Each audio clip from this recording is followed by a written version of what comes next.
Hello, as parents and students, to welcome to the 2020 cross country season. Going to go over some few things that you guys may know already and need a refresher, and for you new people, something new.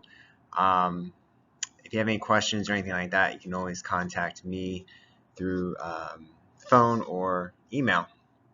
So, for most of you guys know that we are pretty successful program.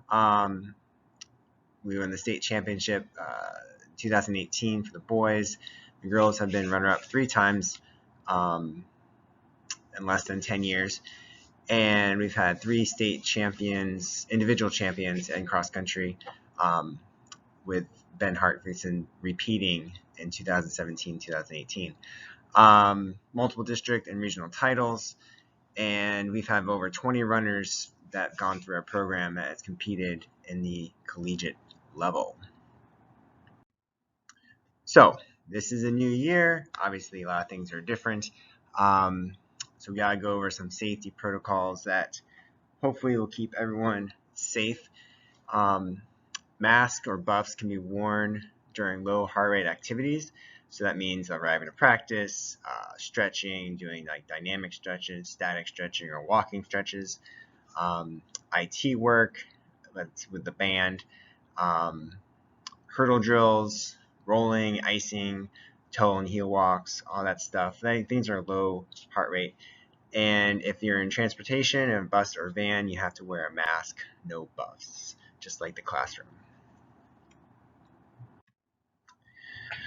We're an outside, so that's the beauty of our sport. We can distance ourselves really easily. So we have lots of space out there. So you want to make sure you're keeping your distance. Wash your hands regularly, soap and water, and if that's not available, hand sanitizer. You should always carry one in your backpack. Keep your circle small, so try to limit yourself with non-team members, and keep it in small gatherings. So you don't want to be going out with large gatherings of people you do not know. Um, Again, this is about the team aspect. So if a positive case does occur, there's going to be issues with the team. So it's going to hinder the progress of the team and possibly the canceling of a season. So we got to take it serious. And just like in school, you got to make sure we're keeping the protocols to a T. So probably the largest issue with safety is lunch, because you don't have a mask. So you want to make sure you're eating outside when possible. Bring your lunch from home. I have period 5 and 6 off, so those are 2 periods that people have lunch. I can easily and feel comfortable with 5 or 6 of you guys eating in my room. I can distance you guys pretty easily in the large space. So you want to make sure, if that's a possibility you're interested in, let me know. All right, practices. All practices are required. You must be cleared by the athletic office, athleticclearance.com. Monday through Friday, with some Saturdays if there's no meet, but meets start pretty soon, so Monday through Friday. Times are going to vary differently by 5 to 10 minutes, but roughly from 2:45 to 4:45. Basically, practices are 2 hours. Sometimes at Celery we can get out a little earlier if we start at 3 and go at 4:45. We're going to stagger some times based on groups. We might meet at different places as well, depending on the group. So again, I'm trying to still figure that out after this week, beginning week. Any chance you need to miss practice, whether it's school, you must contact Stevenson or Sarah. Not another teammate. So I don't want to hear from another teammate that so and so is not going to make practice. You have to contact the coaches. If it's not health reason, then the run must be made up later, and you can take a screenshot of your watch or treadmill or wherever, to get your run in. So we're going to do some groups this year to try and limit contact. So that's going to be made up by the end of the first week. We're going to reduce interactions with other sports. So we're going to try to limit the number of practices on campus. And if we do have practice on campus, to limit the number of groups. Again, this is for safety aspect. So possible locations we've been through all summer: Payne Park, Arlington, Bobby Jones, Celery, Benderson, and then SHS.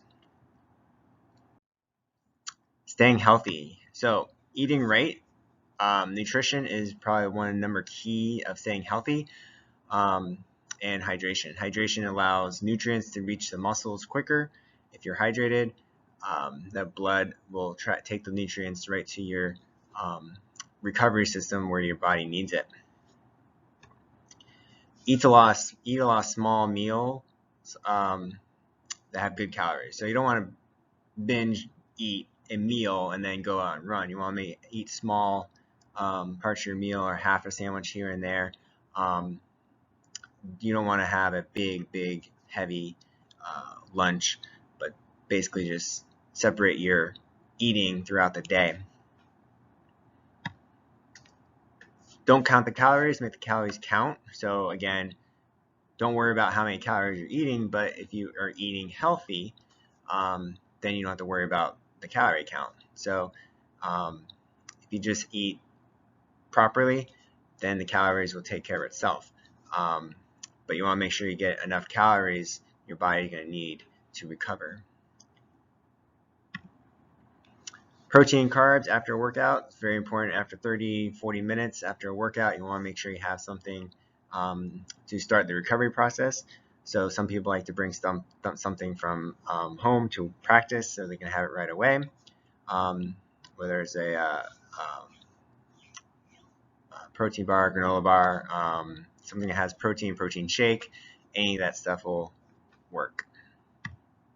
Supplements, very important to keep those nutrients and vitamins and minerals high. So iron, vitamin C, calcium with vitamin D, zinc, B vitamins.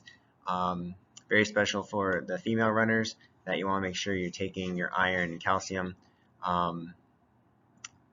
because sweating and working out outside, you are going to lose a lot of supplements. So you want to make sure you replenish that on a daily basis. My go-to foods, I always loved peanut butter and a bagel before a race with banana. Always like turkey sandwich, a green berry smoothie, black bean burrito, sans the sour cream. You want to stay away from dairy as much as you can before a race.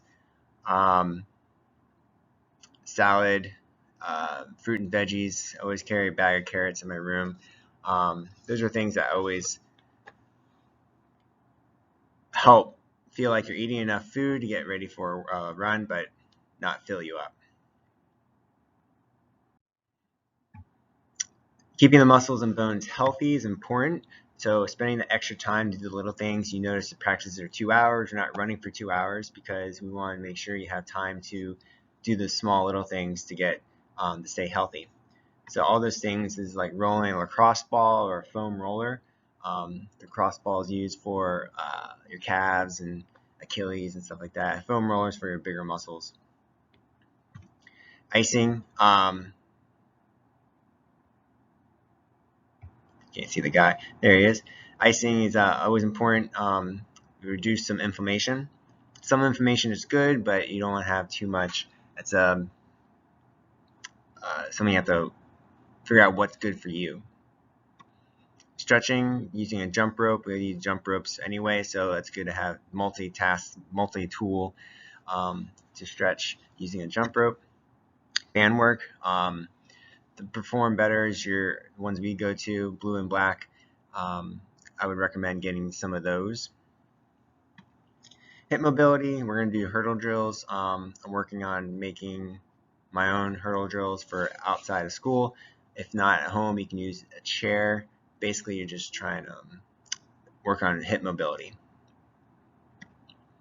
Anything feels out of whack, something's not right, you gotta tell coach. We'll hook you up with our trainer, Jason or maybe we can figure out ourselves, but it's always better to get on top of something first instead of let it linger.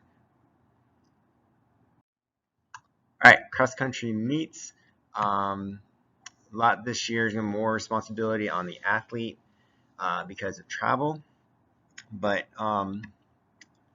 we only have one bus ride this year, again, to limit contact. So it's going to depend on a lot more transportation on the athlete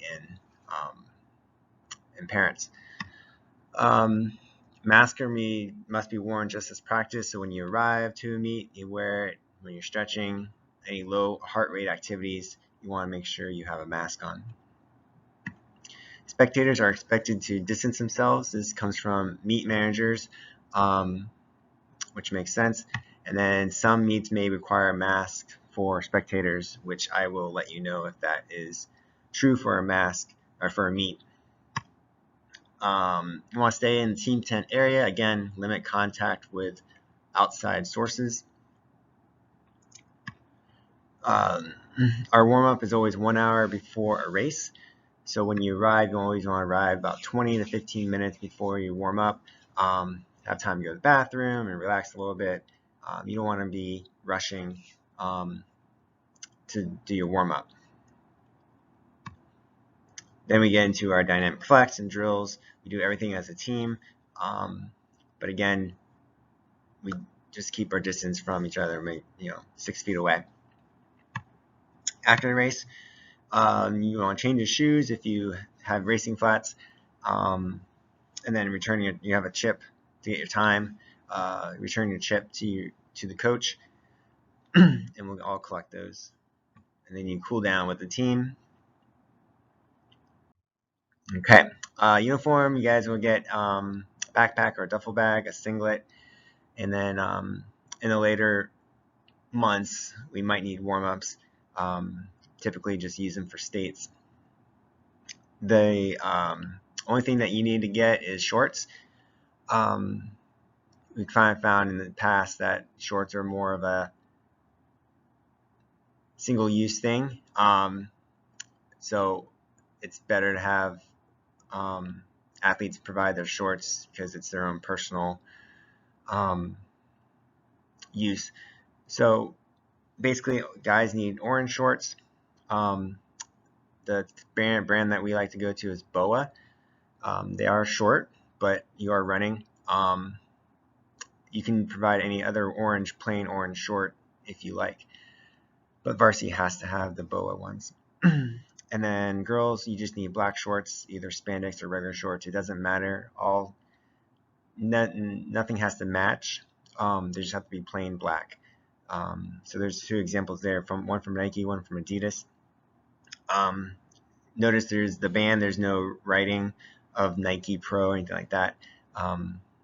They can be hidden, those Nike Pros, if you flip them and then hide it with your singlet. But at times, sometimes some of the officials will make a note of it or tell you a warning or anything like that. But if you do get Nike Pro with the writing, make sure it's black or dark gray, so it's harder to see. All right, so I think that's it. Pretty simple. If you have any questions, let me know, and looking for a great year. Thanks.